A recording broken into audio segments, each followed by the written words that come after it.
전해드린 대로 이재명 대표의 경기지사 시절 측근인 전모 씨의 사망 이후로 민주당 내에서는 이재명 대표에 대한 책임론이 거세게 일고 있는 모습입니다.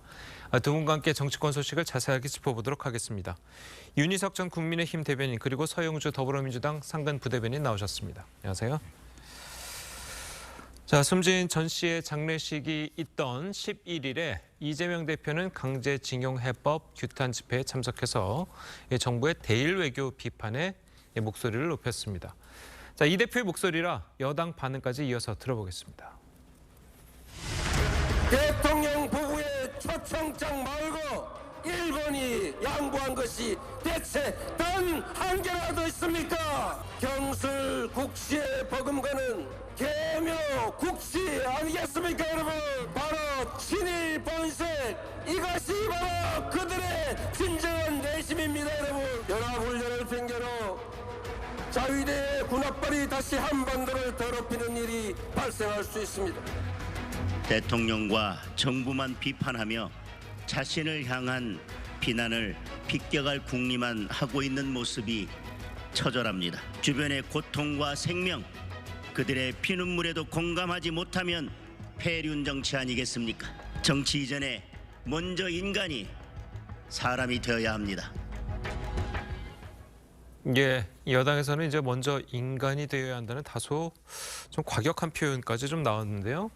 전 씨의 사망 이후에 이 대표가 보인 행보 좀 어떻게 해석하십니까?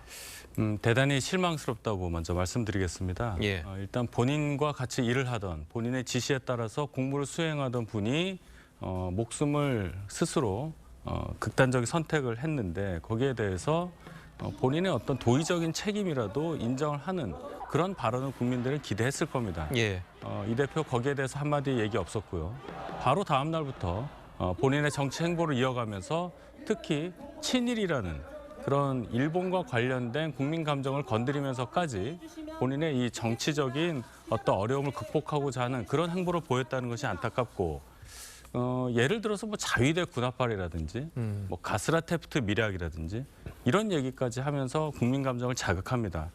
한국이 우리나라가 가스라테프트 밀약이 있었던 1905년의 상황이 절대 아니라는 것을 예. 상기해야 합니다. 그때는 국제 정세에 우리가 너무 무지한 상태였고 지금 선진국인 대한민국이 그러한 일을 당할 리도 없고요.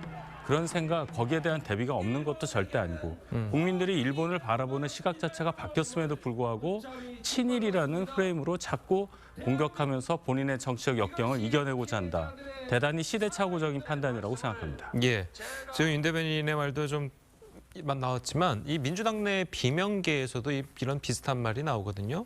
과연 친일을 앞세워서 이제 정치적으로 이용하려 한다라는 이제 비판들이 민주당 내 일각에서도 좀 나오고 있는 상황인데, 자, 이런 상황을 이제 민주당 내에서는 뭐 어떻게 해석을 하고 계신가요? 근데 이게 무슨 친일 부분을 가지고 정치적으로 이용한다? 왜 보이는 걸 믿지 않죠? 저는 그렇게 생각하면 상식이지 않습니까? 눈에 보이잖아요. 강제징용 해법에 대해서 우리 정부가 먼저 일본에게 손을 내밀고 저 자세로 간 거는 보입니다. 그래서 뭐 박진 외교부 장관은 물을 반컵 채워놨다. 나머지 반은 일본이 채워서 우리가 한일 관계의 미래 지향적인 부분들을 해나갈 것이다. 그렇게 믿었죠. 근데 최근에 일본의 외무성에서 어떻게 얘기합니까? 강제징용 자체는 없었다. 이런 발언을 합니다. 며칠 되지도 않아서 일본은 강제징용을 부인하고 있어요. 이게 현상입니다. 뭘 얻었죠? 중요한 것은 미래의 관계를 위해서 경제, 안보 이런 부분은 얻었을지언정 최소한 역사는 팔았잖아요. 이게 눈에 보이는 현상입니다. 이걸 가지고 무슨 정쟁을 했다? 이거는 민주당이 주장한 바가 아니라 윤석열 정부가 우리 말하자면 일본의 강제징용 피해자들의 어떤 의견이라든지 역사의식이라든지 역사의 현상들을 그대로 팔아넘기고 일본은 그거를 반성 하나도 없이 자, 우리 강제동원 없었어. 인정해. 라는 게 지금 현상인데 이걸 갖고 정쟁이다. 국민들이 해야 될 말을 민주당이 나가서 스피커가 되는 것뿐이에요. 그러니까 이재명 대표가 지금 가지고 있는 거는 이재명 대표가 가지고 있는 것이고 일본 정부에 대해서 윤석열 정부가 말하자면 일제에 대한 역사의식에 대해서 조자세, 구려개국 이런 부분을 한 것은 현상입니다. 이걸 가지고 좀 그 정쟁한다? 이렇게 얘기한다는 자체가 더 정쟁을 한다고 봐요. 국민들은 그렇게 보지 않습니다. 예, 알겠습니다. 자, 그리고 지난 금요일이었죠. 극단적인 선택을 했던 이제 전모 씨, 지난 목요일이었죠. 극단적인 선택을 한 이제 전모 씨가 이재명 대표가 성남시장 경기지사를 지낼 당시에 비서실장을 맡았던 최측근입니다. 자, 그래서 이 전 씨 사망과 관련해서 이 대표가 이제 입장을 내놨었는데요. 어떤 입장이었는지 직접 들어보겠습니다. 이 억울한 죽음들을 두고 정치 도구로 활용하지 마십시오. 이게 검찰의 과도한 압박 수사 때문에 생긴 일이지 수사당하는 게 제 잘못입니까? 그야말로 광기입니다. 광기. 정치 내려놓으시라는 유서 내용이 보도됐는데 이거에 대해서 좀 어떻게 생각하시는지 한 말씀 부탁드립니다. 네, 대표님 안에서 유족분들이랑 좀 어떤 대화를 나누셨는지 좀 말씀 부탁드립니다. 자, 검찰의 과도한 압박 수사 때문에 생긴 일이지 뭐 제 잘못이냐, 네, 이렇게 이야기를 했습니다.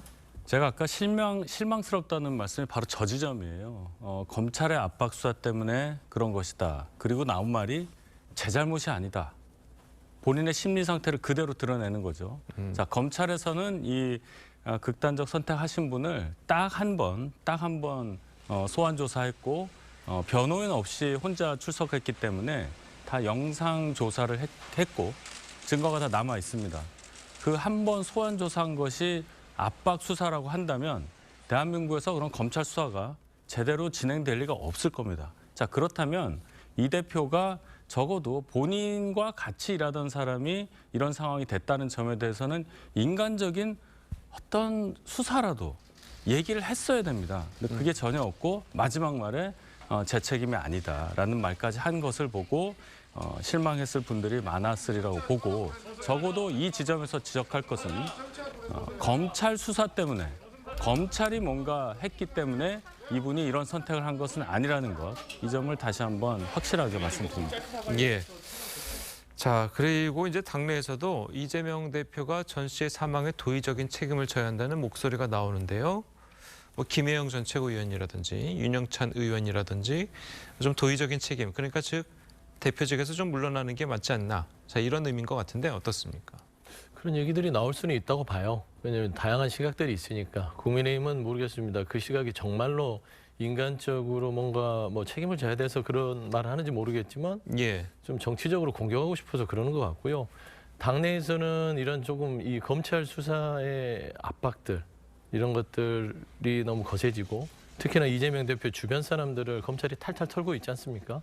그러다 보니까 이런 부분에 있어서 조금은 이재명 대표가 본의 아니게 본인의 의도하고는 다르잖아요.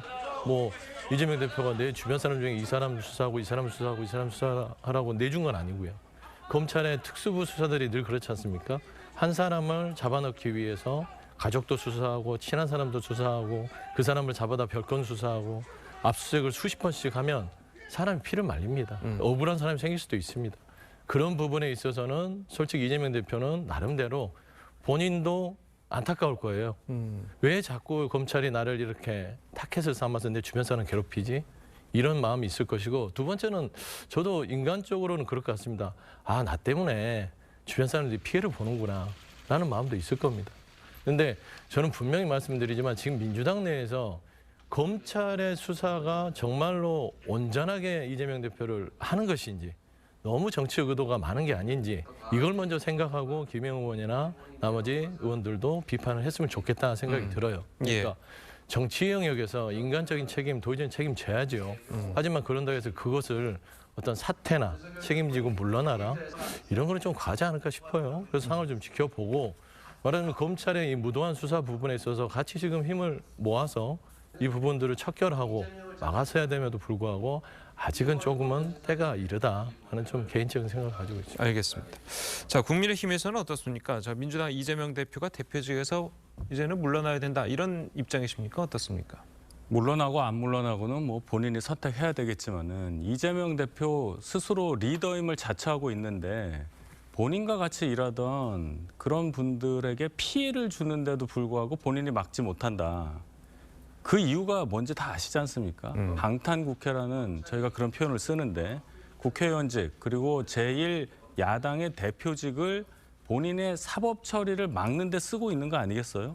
만약에 이재명 대표가 제대로 검찰 수사에 협조를 하고 뭐 영장 실질 심사에도 출석을 하고 이런 상황이 됐다면 적어도 측근들에 대한 수사가 수사를 빌미로 해서 이분들이 극단적 선택까지 가는 이런 상황이라고 말하지는 못할 거예요. 그런데 본인 스스로가 그 방패막 뒤에 숨어서 수사도 안 받고 법원의 영장 청구에 대해서도 이렇게 자꾸 대항을 하고 하니까 측근들은 당연히 부담이 커져서 이렇게까지 가지 않나 생각을 하고 돌파를 해야 됩니다. 돌파하기 위해서는 자기도 뭘 내놔야 하죠. 그것이 대표직 사퇴가 됐건 아니면은 불체포 특권을 포기하고 영장실질 심사에 잦은 출석을 한다든지 이런 모습 아니면은 이 사태를 결코 이재명 대표는 뚫을 수 없다 이렇게 판단합니다. 예.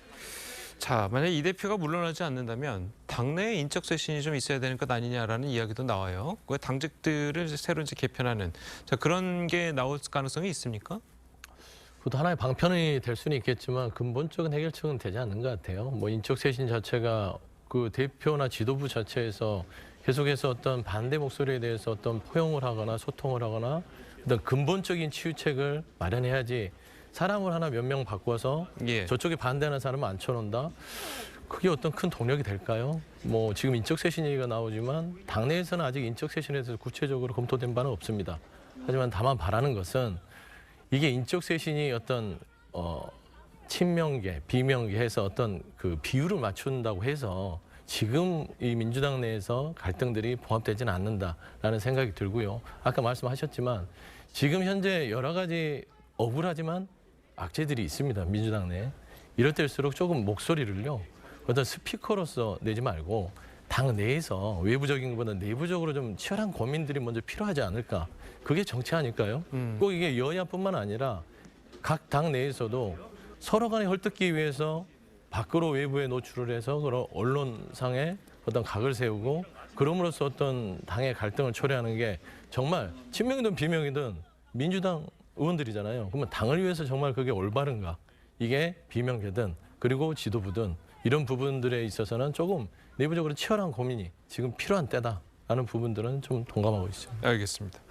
자, 그리고 이제 민주당 내에서는 이재명 대표 체제로 과연 총선을 치를 수 있을까라고 하는 의문점이 나오고 있는 건 사실이지만 반대로 이제 국민의힘 입장에서는 민주당 이재명 대표가 총선까지 계속하는 게 국민의힘 입장에서는 그렇게 나쁘지 않다라는 그런 이야기도 있거든요.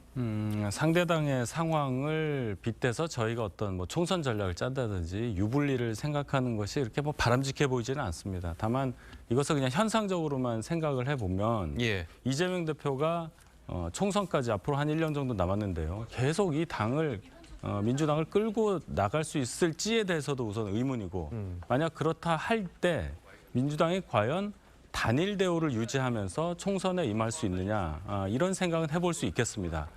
민주당이 뭐 분열을 바라거나 그런 차원이 아니라 지금 이재명 대표의 리더십이 이렇게 손상돼 있는 가운데 하나의 울타리 안에서 같은 목소리를 낼 수 있는 상황이 되겠느냐 거기에 대해서는 당연히 의문이 있는 것이고요. 예. 그런 상황에서 본다면 민주당에서 강력한 리더십하에서 총선을 준비하는 상황과는 전혀 다른 상황이 될 것이다.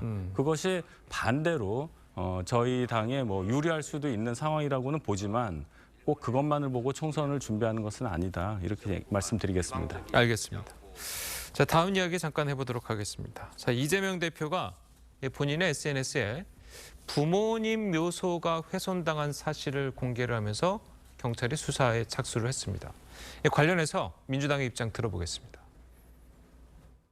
제1야당 대표를 공격하기 위해 돌아가신 분들의 묘소마저 공격하는 패륜적 행태에 분노합니다.